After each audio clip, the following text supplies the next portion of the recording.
በስመ አብ ወወልድ ወመንፈስ ቅዱስ አሐዱ አምላክ አሜን። የዮሐንስ ራእይ ምዕራፍ 3 በሰርዴስም ወዳለው ወደ ቤተ ክርስቲያን መልአክ እንዲህ ብለህ ጻፍ። ሰባቱ የእግዚአብሔር መናፍስትና ሰባቱ ከዋክብት ያሉት እንዲህ ይላል፣ ስራህን አውቃለሁ። ሕያው እንደመሆንም ስም አለ፣ ሞተህማል። ስራህንም በአምላኬ ፊት ፍጹም ሆኖ አላገኘሁትም። የነቃሁን ሊሞቱም ያላቸውን የቀሩትን ነገሮች አጽና። እንግዲህ እንዴት እንደተቀበልክና እንደሰማሁ አስብ፣ ጠብቀውም፣ ንስሐም ግባ። እንግዲያስ ባትነቃ እንደ ሌባ እመጣብሃለሁ። በማናቸው ሰዓት እንድመጣብህ ከቶ አታውቅም። ነገር ግን ልብሳቸውን ያላረከሱ በሰርዴስ ጥቂት ሰዎች ካንተ ጋር አሉ።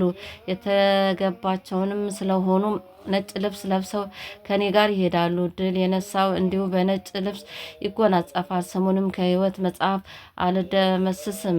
በአባቴና በመላእክቱም ፊት ለስሙ እመሰክርለታለሁ። መንፈስ ለአብያተ ክርስቲያናት የሚለውን ጆሮ ያለው ይስማ። በፊልድልፍያም ወዳለው ወደ ቤተ ክርስቲያን መልአክ እንዲህ ብለ ጻፍ። የዳዊት መክፈቻ ያለው የሚከፈት የሚዘጋም የሌለ የሚዘጋ የሚከፍትም የሌለ ቅዱስና እውነተኛ የሆነው እርሱ እንዲህ ይላል፣ ስራህን አውቃለሁ። እነሆ በአንተ ፊት የተከፈተ በር ሰጥቼሃለሁ፣ ማንምም ሊዘጋው አይችልም። ኃይልህም ምንም ትንሽ ቢሆን ቃሌን ጠብቀሃልና ስሜንም አልካድክምና። እነሆ አይሁድ ሳይሆኑ አይሁድ ነን ከሚሉ ነገር ግን ከሚዋሹ ከሰይጣን ማህበር አንዳንዶችን እሰጥሃለሁ። እነሆ መጥተው በእግሮች ፊት ይሰግዱ ዘንድ እኔም እንደወደድኩ ያውቁ ዘንድ አድርጋቸው። የትዕግስቴን ቃል ስለጠበክ እኔ ደግሞ በምድር የሚኖሩትን ይፈትናቸው ዘንድ በዓለም ሁሉ ላይ ሊመጣ ካለው ከፈተናው ሰዓት እጠብቀሃለሁ። እነሆ ቶሎ ብዬ እመጣለሁ። ማንም አክሊልህን እንዳይወስድብ ያለህን አጽንተ ያዝ። ድል የነሳው በአምላኬ መቅደስ አምድ እንዲሆን አደርገዋለሁ። ወደፊትም ከዚያ ከቶ አይወጣም። የአምላኬን ስምና የአምላኬን ከተማ ስም ማለት ከሰማይ ከአምላኬ ዘንድ የምትወርደውን አዲሲቱን ኢየሩሳሌም አዲሱን ስሜን በእርሱ ላይ እጽፋለሁ። መንፈስ ለአብያተ ክርስቲያናት የሚለውን ጆሮ ያለው ይስማ። በሎዶቅያም ወዳለው ወደ ቤተ ክርስቲያን መልአክ እንዲህ ብለ ጻፍ። አሜን የሆነው የታመነው እውነተኛው ምስክር እግዚአብሔር ከፈጠረው ሁሉ አስቀድሞ የነበረው እንዲህ ይላል፣ በራድ ወይም ትኩስ እንዳይደለ ስራህን አውቃለሁ። በራድ ወይም ትኩስ ብትሆን መልካም በሆነ ነበር። እንዲሁ ለብ ስላልክ በራድም ወይም ትኩስ ስላልሆንክ ከአፌ ልተፋ ነው።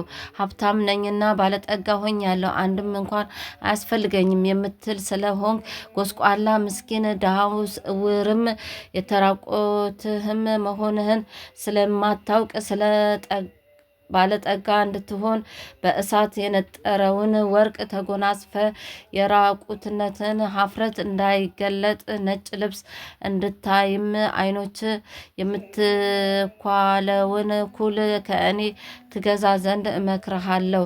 እኔ የምወዳቸውን ሁሉ እገስጻቸዋለሁ፣ እቀጣቸውም አለው።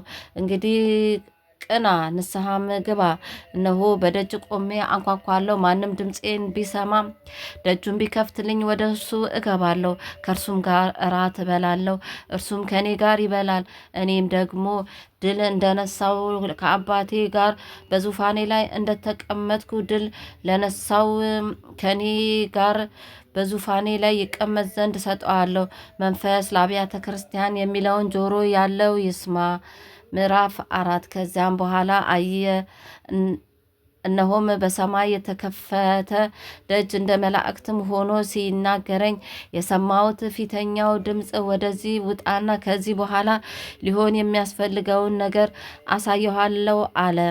ወዲያውም በመንፈስ ነበርኩ፣ እነሆም ዙፋን በሰማይ ቆሟል፣ በዙፋን ላይ ተቀማጭ ነበረ። ተቀምጦም የነበረው በመልአኩ የኢያስጲድና የሰርዲኖን ዕንቁ ይመስል ነበር። በመልኩም መረማመድ የመሰለ ቀስተ ደመና በዙፋኑ ዙሪያ ነበረ። በዙፋኑ ዙሪያም 24 ዙፋኖች ነበሩ። በዙፋኖቹም ላይ ነጭ ልብስ ለብሰው በራሳቸውም የወርቅ አክሊል ደፍተው 24 ሽማግሌዎች ተቀምጠው ነበር። ከዙፋኑ መብረቅና ድምፅ ነጎድጓድም ይወጣል።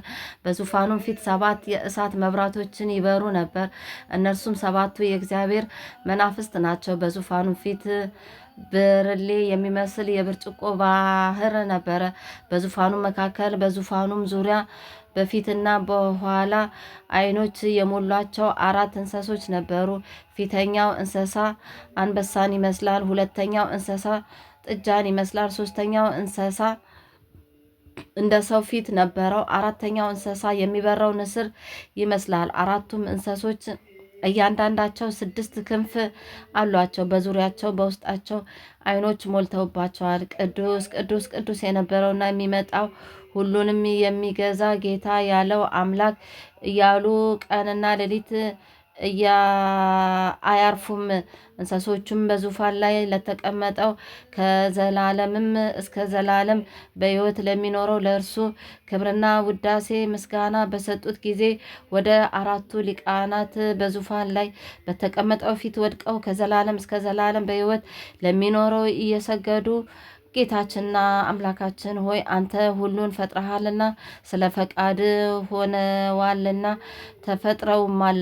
ክብር፣ ውዳሴ፣ ኃይልም ልትቀበል ይገባሃል እያሉ በዙፋን ፊት አክሊላቸውን ያኖራሉ። አሜን። አቡነ ዘበሰማያት ይትቀደስ ስምከ ትምጻእ መንግስትከ ወይኩን ፈቃድከ በከመ በሰማይ ከማሁ በምድር ሲሳየነ ዘለለዕለትነ ሀበነ ዮም ወኅድግ ለነ አበሳነ ወጌጋየነ ከመ ንሕነኒ ንኅድግ ለዘአበሰለነ ኢታብአል እግዚኦ ውስተ መንሱት አላድኅነነ ወባልሐነ እምኩሉ ኩይስ መዛአከ ይእቲ መንግስተ ኃይል ወስብሐት ለዓለመ ዓለም። በሰላመ ቅዱስ ገብርኤል መልአክ ኦግዝእትየ ማርያም ሰላም ለኪ ድንግል በህሊናኪ ወድንግል በስጋኪ እምእግዚአብሔር ጸባኦት ሰላም ለኪ ብሩክት አንቲ እማ አንስት ወብሩክ ፍሬ ከርስኪ ተፈሥሒ ፍስሕት ኦ ምልዕተ ጸጋ እግዚአብሔር ምስሌኪ ሳሊ ወጸልዩ አበ ፍቁር ወልድኪ ኢየሱስ ክርስቶስ ከመ ይሠረይ ለነ ኃጣውኢነ ክብር ምስጋና ይሁን አንድ አምላክ ለሚሆን ለአብ ለወልድ ለመንፈስ ቅዱስ ዛሬም ዘወትርም ለዘላለሙ አሜን።